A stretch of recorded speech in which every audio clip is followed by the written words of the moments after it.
In activity 66, we're going to talk about constitutional change and the way the Constitution and the Declaration of Independence also talks about the just powers of government and what the proper way is to increase the power of the federal government if we so choose. The Declaration of Independence makes a statement about the just powers of government that I want to focus on. We've seen that it says that we get our rights from God.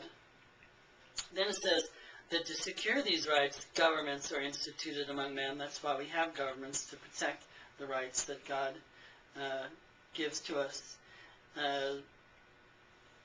Governments are instituted among men, deriving their just powers from the consent of the governed. So what I want to draw from that statement is that for the powers of government to be just, those powers have to be by the consent of the governed.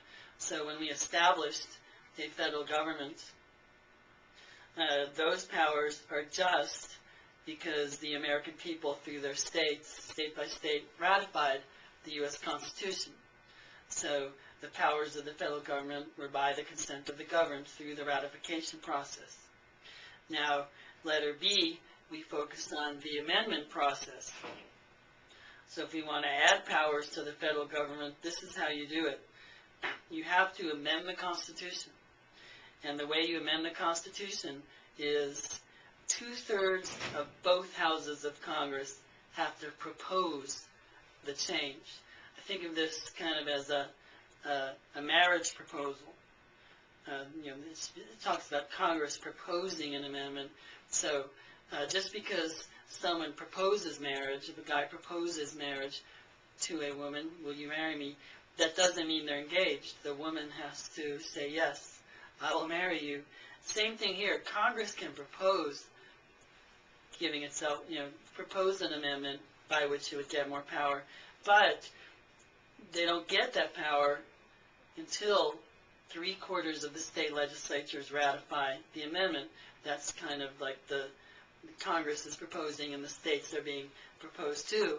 And if 3/4 of the state legislatures agree, then it's part of the Constitution and the powers of the federal government are legitimately expanded. That's what happened with the 14th Amendment, that Congress proposed the 14th Amendment to give itself power over life, liberty, and property, and to require states to guarantee those rights.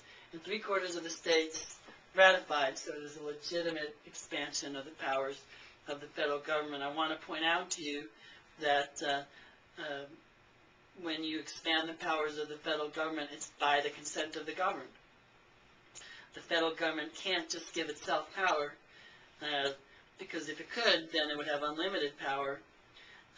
This is a check on the power of the federal government. It cannot expand in power unless 3/4 of the states agree to it, and they might not agree to it, so the limit would stay where it is. But in both the proposal and the acceptance, the representatives of the people are at work. Our representatives in Congress, 2/3 of them in the House, 2/3 in the Senate, propose the change, and also our representatives in the state legislatures have to consent by ratifying. So the amendment process is by the consent of the government, so any new powers the federal government acquires through the amendment process are just for that reason. But what if the federal government just gives itself power, say, over personal liberties, as we've seen it has?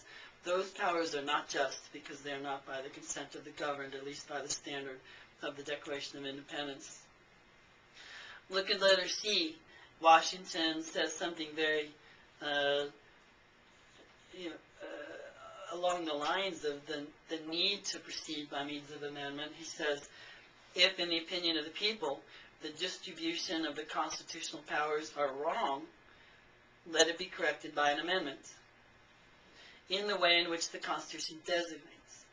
So if the federal government needs more power, then amend the Constitution. They were not saying the Constitution was perfect. They realized it needed to be kept up to date with changing times, but the founder said, change it by means of amendment. The alternative is to change it by usurpation. What is usurpation? It's when a government or a person seizes power that does not belong to it such as in this manner. If the federal government takes power over things that we never gave to the federal government by means of amendment, that is usurpation.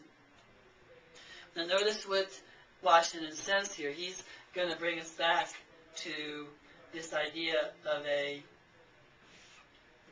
path, this V-shaped figure I've drawn before. Notice what he says. This V-shaped figure shows up everywhere. He says, "Let there be no change by usurpation, for though this in one instance may be the instrument of good, it is the customary weapon by which free governments are destroyed." Why? Because if the federal government can just take power, then it has no limits on its power, and unlimited governments is another word for tyranny. And then if there's no limits on government, the Constitution is precisely what protects us from government. He then goes on to say, "The precedent must always greatly overbalance in permanent evil any partial or transient benefit." So you get a partial or transient benefit, but you get a permanent evil, the destruction of liberty. So again, if you think back to what would it mean if the Supreme Court in 1965 sits back, I'm sorry, it was 1967 with Loving versus Virginia. If in 1967 the Supreme Court sits back and doesn't do anything, just says, sorry, we don't have jurisdiction over state laws concerning interracial marriages, there would be a temporary evil. For 16 of those states, there would be a prohibition on interracial marriages. But I'm assuming that gradually, I'm not sure how long it would take, that those people of those states would see that that law was unjust, that there was no good reason for it, and would begin to change their laws, just as many in the previous couple of decades had changed that law to permit interracial marriage. I think the benefit, and this is something for you to decide and think about going this route, is that there would be this temporary period of time where laws are not the way we would want them to be, but once they change, as I think many of them would, the states would change them, then by the time the change occurred, it would still be a free country. There would be constitutionally limited government and self-government unimpaired by seizing power that doesn't belong to it on the part of the Supreme Court.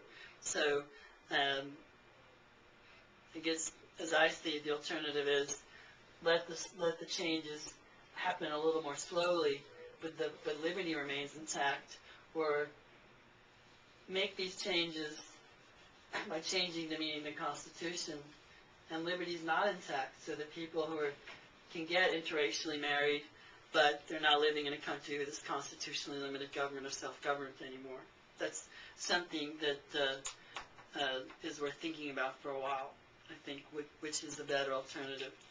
Letter D is just an example of General Musharraf in Pakistan as an example of government giving itself more power. We won't go into the politics of Pakistan and what his justification was for doing this. Maybe there was some justification, but there's something to pause about when government when government gives itself power and government can just change the Constitution without any ratification process on the part of the people. That, I think, is a good description of what happened in the second half of the 20th century, and even in the few years preceding that, with the federal government simply saying, okay, this is part of the Constitution now. We now have power over personal liberties. We now have power over all these other things that are reserved to the states. The founders would say, no matter what you can point to and say, well, we're going to achieve this and this doing it, that they would say, I think the long-term consequence is a loss of liberty.